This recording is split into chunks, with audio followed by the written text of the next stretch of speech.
Hey guys, what's up? Welcome back to the channel. It's Cynicalex.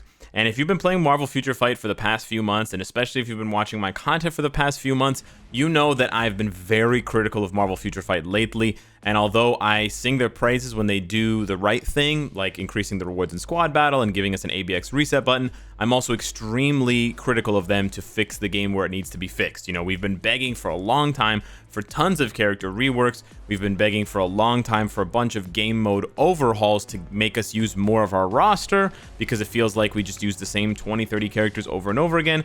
And I've been begging for more challenging content, and we've been begging for more places to use more of our roster.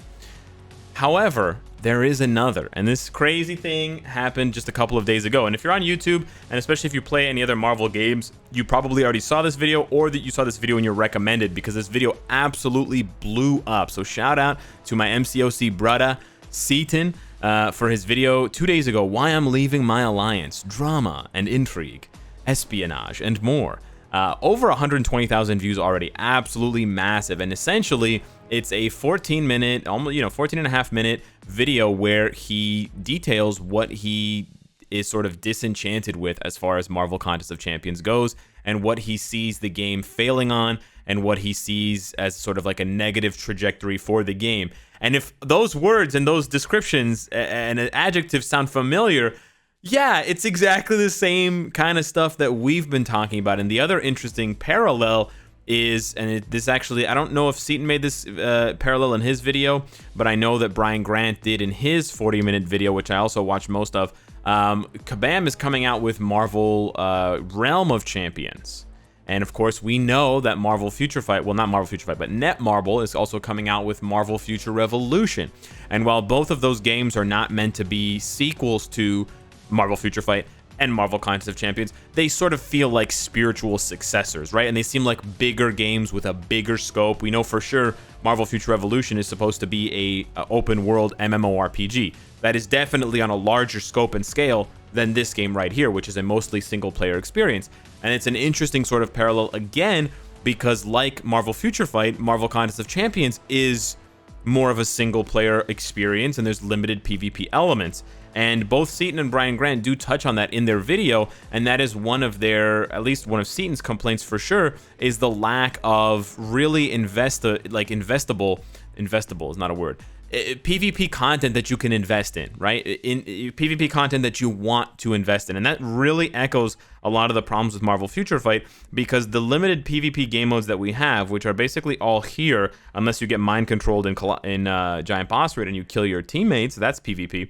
But otherwise, the very limited PvP content in Marvel Future Fight suffers from one of two problems. On the one hand, it offers garbage rewards, which echoes exactly what Seatin says about Alliance War and Alliance... There's another one. I don't know what it's called. Alliance Conquest? It's not called Conquest. I'm starting to mix them up because I'm thinking about both games. But anyways, there's Alliance War, and there's another Alliance-type game mode. The rewards are terrible, but also it doesn't really feel like PvP. It does not feel like PvP at all. Part of the problem with Marvel Future Fight specifically, I can't speak to the very micro details with why it's bad for Contest of Champions. I know that there's things like timers and waiting for people to attack certain nodes so that you can, you know, move up ahead on the map to contribute to your node because you brought a specific champion along. But in Marvel Future Fight's case, we know that the big problem here is autoplay. Autoplay plagues a lot of the PvP game modes. It basically ruined Alliance Conquest from the beginning, because just after a few short weeks of playing Conquest, you realize you're not in control of your characters. And so the value of your characters fluctuates wildly based on based on what someone in Korea coded your characters to do.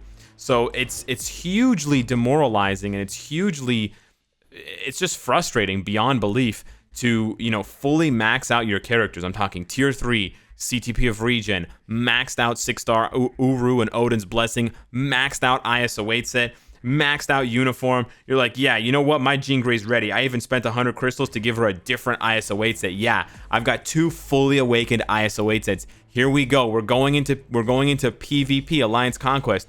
Oh, Jean, what are you doing? Stop. You're just cycling through Psionic Sphere and Mind Disorder. No, stop it. No, why did you die? Okay, revive and use Phoenix Awaken. Oh no, you did Psionic Tornado and now you're doing Mind Distortion again. Okay, I guess you died. Cool. Who beat my tier 3 Jean Grey? Oh, Arachnite. Oh, great, I guess Arachnite is an Omega tier character and should be feared across the galaxy as a Jean Grey killer and the silencer of the Great Phoenix. No, the reason why I lost is because the devs who coded the rotation for characters did an absolutely ass job of it. They did the absolute worst job possible, so if your character has skills off cooldown, they will constantly spam those skills.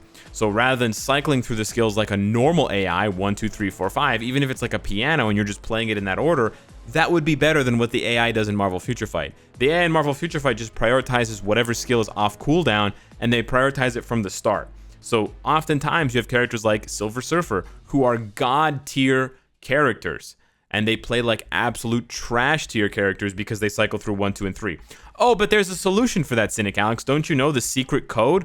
All you have to do is lower your skill cooldown so that your skills will go on cooldown, and then the AI won't have a choice, and they'll be forced to use the other skills like 3, 4, and 5.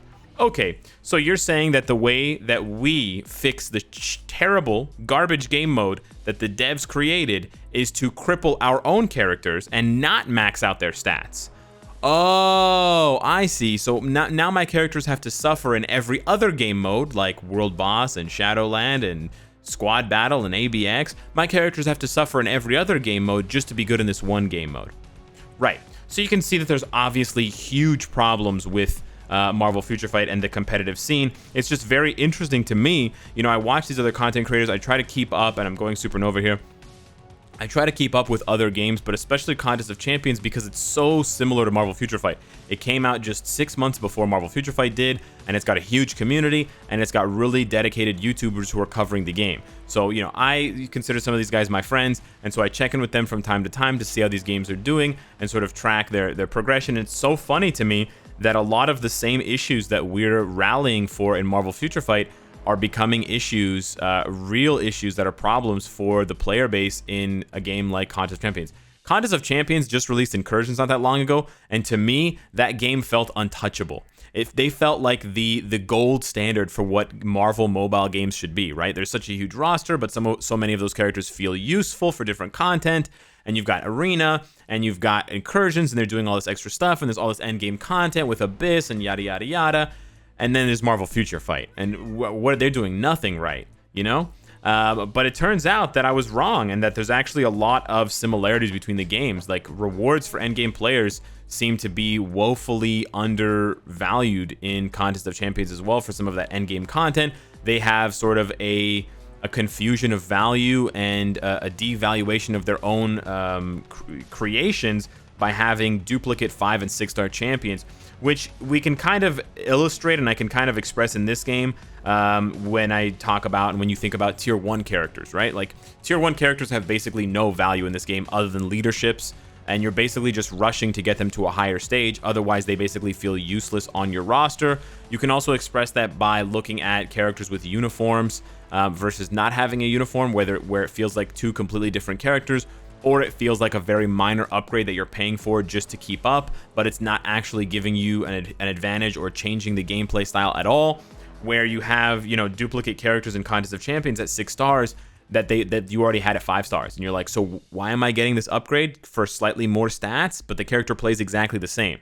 So in that case, it feels actually a lot like uniforms, especially some of the more recent editions where you're like, did we really need this uniform? Did we really need this uniform? Did this character really need that small upgrade when we have tons of other characters who have been trash for ages and need reworks? Right. So yeah, it's really interesting to me that these two games have shared a similar trajectory as far as their longevity. They've both stayed strong with growing communities, 5 years and counting, and yet they both face the same problem. So I thought that making this video and describing some of these parallels would maybe ring a bell for someone working at Marvel Games, like, you know, Bill Roseman or Danny Koo, or maybe ring a bell for someone at Netmarble, because Netmarble now owns Kabam, to really recognize that these games are suffering from this. Well, Marvel Contest of Champions is suffering from success, but monetary success. But no, that they're both failing in one key area that some other mobile games don't really fail in, and that is, you know, making use of a roster that balloons because of your IP, and then also making rewards and endgame content that is going to be appealing to a large, like a wide array of players. Because let's be honest, it's easy to make new players, it's easy to make casual players feel like their time is being invested well.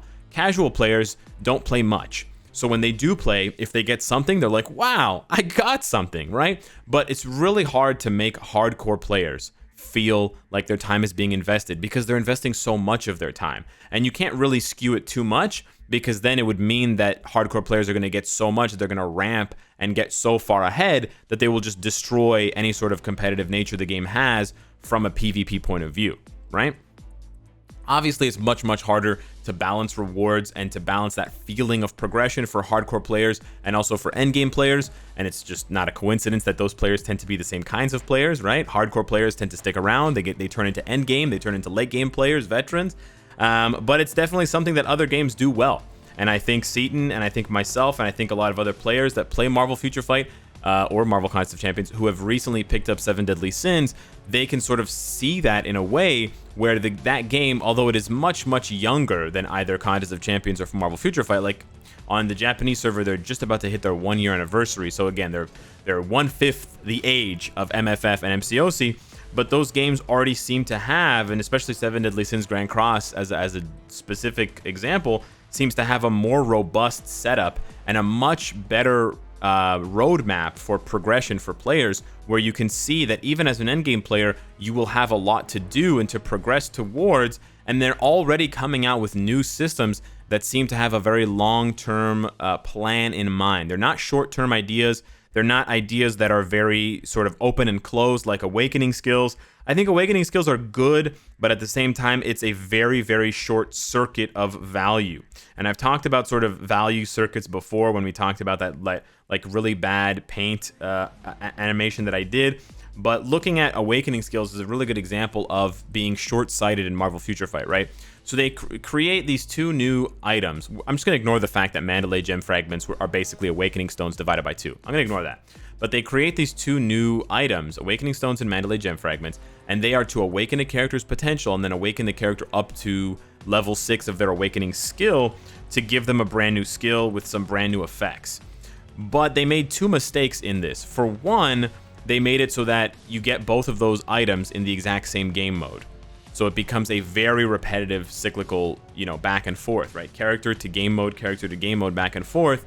On top of the fact that most of the skills share very similar effects. You have the crit rate, crit damage, invincibility, right? Some of the effects are unique to each character. Like, sure, she has lightning resist down because she's a lightning damage character. He doesn't deal lightning damage, so his doesn't have lightning resistance down. It has all defense down.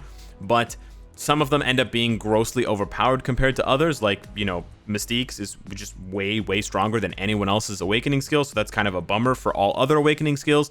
And it makes you not want to invest in them, which sort of breaks the progression altogether. But on top of that fact, they've created this power creep for these characters that we have nowhere to power creep to. What am I awakening Mystique for besides ABX? Nothing. There's almost no reason to, because there's so few and so limited gameplay modes where you can actually use that. So, they have to recognize that it's a twofold operation. They have to address the existing issues with the game, and I'm speaking right now to Marvel Future Fight and Contest of Champions, but they also have to then future-proof things that they introduce and not be so short-sighted. Like, they should have realized when they introduced 6-star characters in Contest of Champions that this was going to happen. That players were going to pull duplicates of characters that they already had at 5 stars. Like, wow, I got a 5-star Cyclops and now I have a 6-star Cyclops. They're both useless for most content. And that was going to make players feel like their progression and grinding 6-star mats and stuff like that, it was really not going to do much for them and not going to satisfy them long term. In the same way that, yeah, sure, I can grind. Absolutely, I can absolutely grind squad battle for these rewards, sure. But what am I grinding them for? So I can awaken a character who's either going to be way overpowered like Mystique or probably underpowered compared to my tier 3s, and then I have nowhere to use them. What, Shadowland? You got to be kidding me. So yeah, it's a really interesting parallel and comparison, and I wanted to open up this discussion not only to get some of your feedback, but also to sort of get some blending here with the 2 communities of MCOC and MFF. So yeah, hit me up in the comments down below. Let me know what you think, especially if you play both games. I would love to see your perspective and hear what you have to say about it. Thank you so much for watching, and I will see you in the next one. Take care.